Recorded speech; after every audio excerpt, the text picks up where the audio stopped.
नमस्कार, आप देख रहे हैं #भारत और मैं आपके साथ अनवंशिका। उत्तर प्रदेश में प्रस्तावित पंचायत चुनाव 2026 समय पर होंगे या टल जाएंगे, इसे लेकर अब बड़ा सवाल खड़ा हो गया। जी हां, हाईकोर्ट के लखनऊ बेंच में राज्य सरकार द्वारा दिए गए हलफनामे के बाद ये संकेत मिले हैं कि चुनाव में देरी हो सकती है। सरकार ने अदालत को बताया है कि वो स्थानीय निकाय चुनाव में ओबीसी आरक्षण तय करने के लिए एक नया समर्पित पिछड़ा वर्ग आयोग बनाएगी।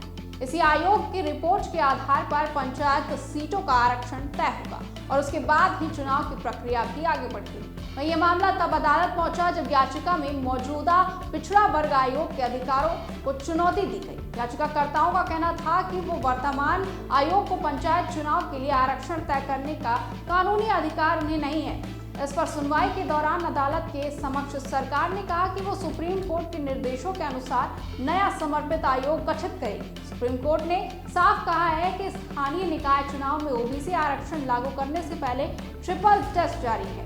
इसमें पहला समर्पित आयोग का गठन, दूसरा ओबीसी की वास्तविक स्थिति का ताजा सर्वे और तीसरा कुल आरक्षण 50% की सीमा के भीतर रखना शामिल है। वहीं इन्हीं नियमों के अनुसार नया आयोग बनाया जाएगा जिसका कार्यकाल 3 साल का हो सकता है। मौजूदा ओबीसी आयोग का मूल कार्यकाल अक्टूबर 2025 में ही खत्म हो चुका है। सरकार ने भले ही उसका समय बढ़ाया हो, लेकिन उसे समर्पित आयोग का दर्जा नहीं मिला था, जिस कारण से विवाद खड़ा हुआ।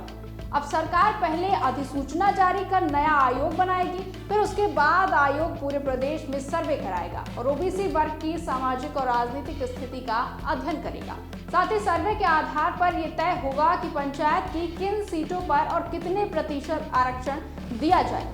फिर सरकार अंतिम अधिसूचना जारी करेगी और उसके बाद राज्य चुनाव आयोग चुनाव कार्यक्रम घोषित करेगा। माना जा रहा है कि इस पूरी प्रक्रिया में समय लगेगा, इसलिए अप्रैल-मई में प्रस्तावित चुनाव समय पर होना मुश्किल है।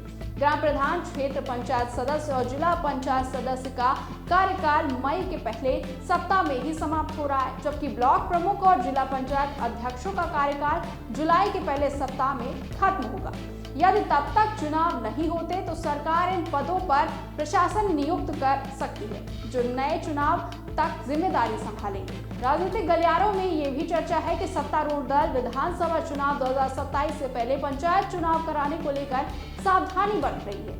वहीं पंचायत चुनाव भले ही सीधे दलगत आधार पर न लड़े जाते हों, लेकिन जमीनी स्तर पर राजनीतिक असर साफ दिखाई देता है। टिकट और समर्थन को लेकर कार्यकर्ताओं में मतभेद बढ़ सकते हैं, जिसका असर बड़े चुनाव पर पड़ सकता है। इसलिए कुछ जानकार मानते हैं कि पहले विधानसभा चुनाव कराया जाए और उसके बाद ही पंचायत चुनाव हो।